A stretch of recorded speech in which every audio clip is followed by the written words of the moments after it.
agreeing with the system and going along with it. Right, right. If it was up to each, I'd say 90% of the people would walk away right now from the system, but they've got to see an alternative before. Right. Most people are like that. They're not going to do anything if they think there's no chance of it working. Right? It's very few of us who actually are willing to go out on a limb all the time and have a snap and get up and keep going, and have a vision of another world and keep fighting. And we have a responsibility to keep doing that for the others. But people are yearning for that now. Well, I think that's what the occupation movement is all about. It's all about. I agree 100%. What you're providing is just another.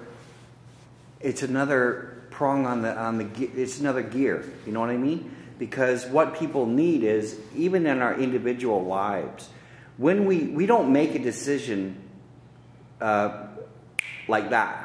We make a decision because a lot of little things lead us to that decision before we finally take a step to do something.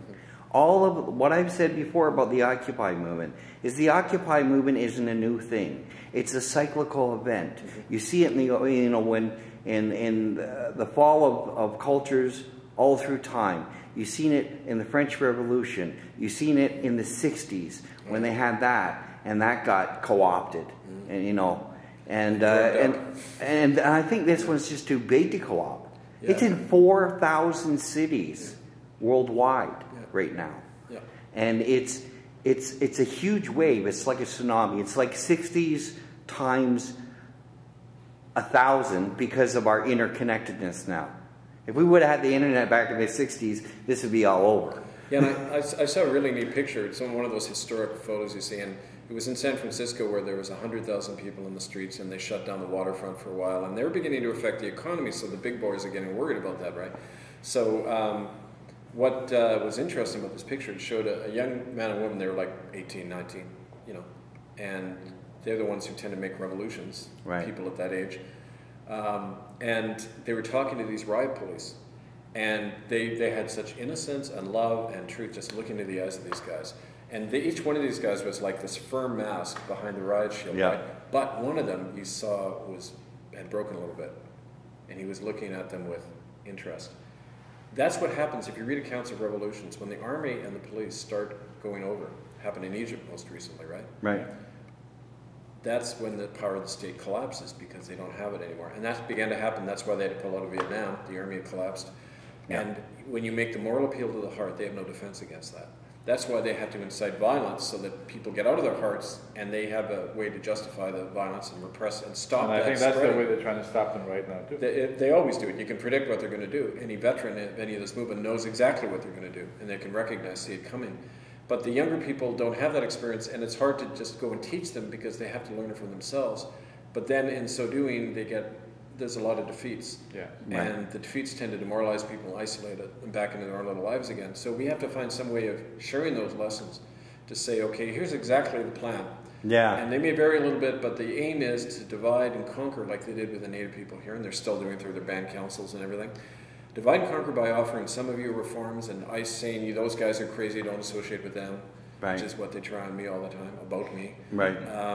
The various lies they put out there. But the important thing is, remember in that picture, it's the way to bring the system out through the heart. I agree. Well, I tend to think right now that the Occupy movement, and I said it, even a couple of years ago, that this was going to come. This is coming, yeah.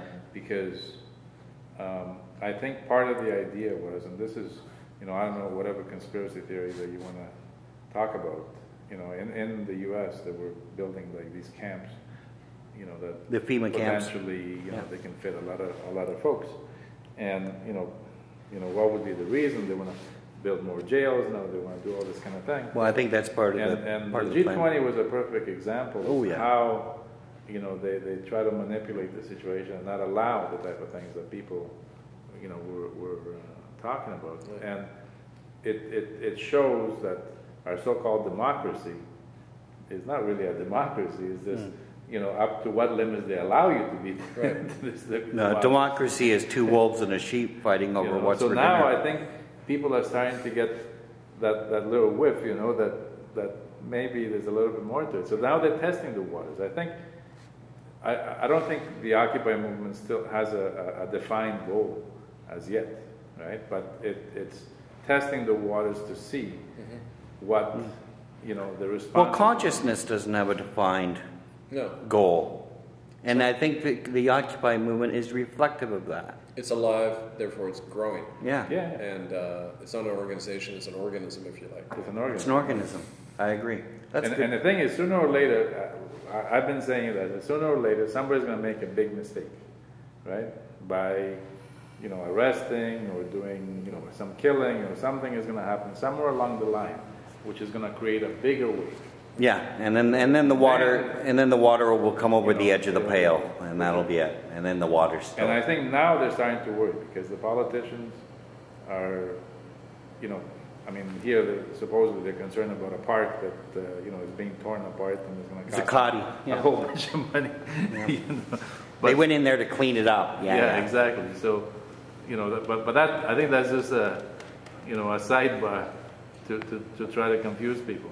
Well, I think part of what you're doing is because I feel that everything's connected.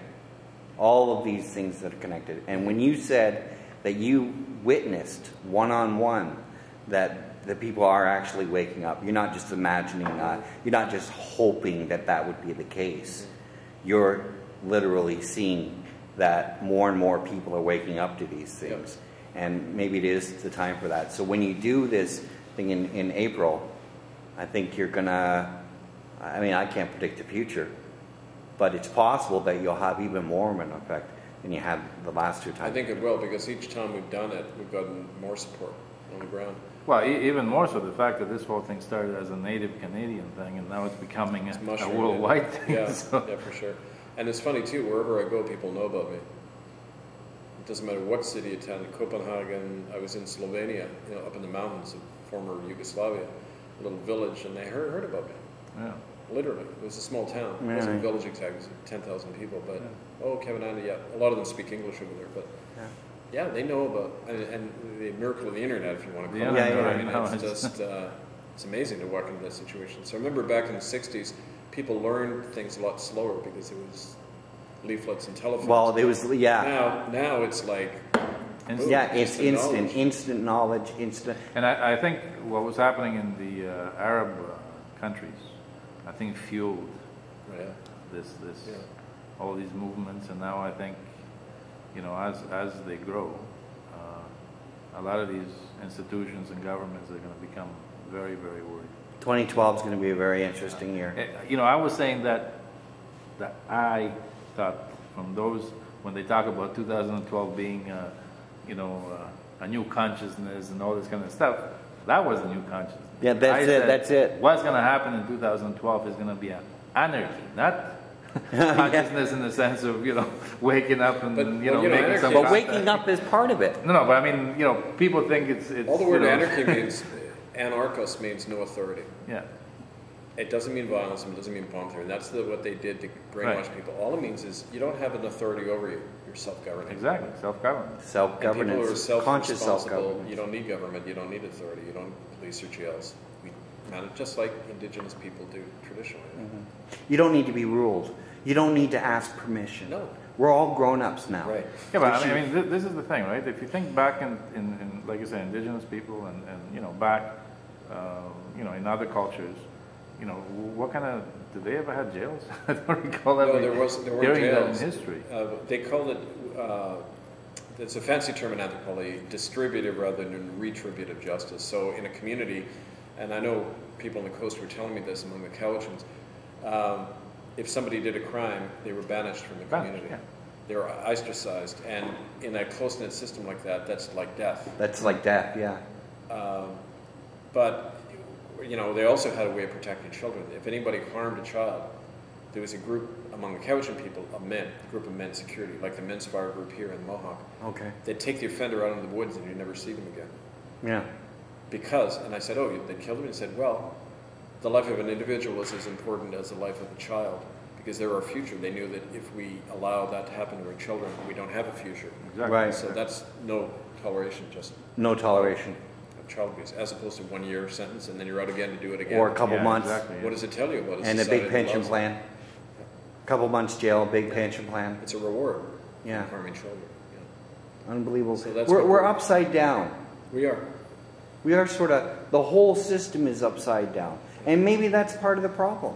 Maybe that's what people are, what we're talking about is people are waking up to is everything is upside down. There's that expression, the world turned upside down, which is what happens in any real spiritual revolution. You turn things on their head.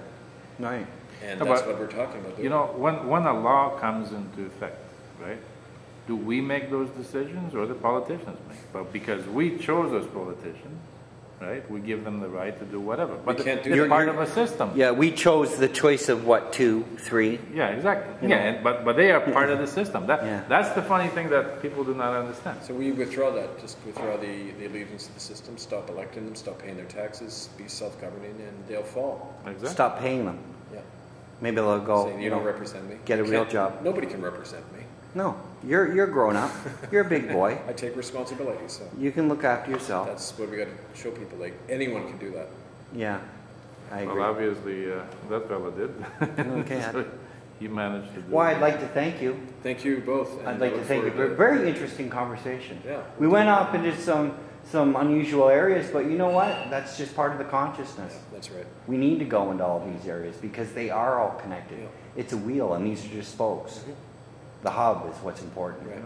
Well, I'll keep you updated. I want to. Yeah. Yes, absolutely. I have a new section on our website. We're going to be putting. Just tell us your 2 websites. itccs.org. Okay. Hiddennolonger.com is the book. Okay. And hiddenfromhistory.org. There's 3 actually. Yeah. Yeah. And people can order your book on that. Yep. The book site. Hiddenfromhistory.org. Okay. Thank you. Okay. Thank you. Thank you.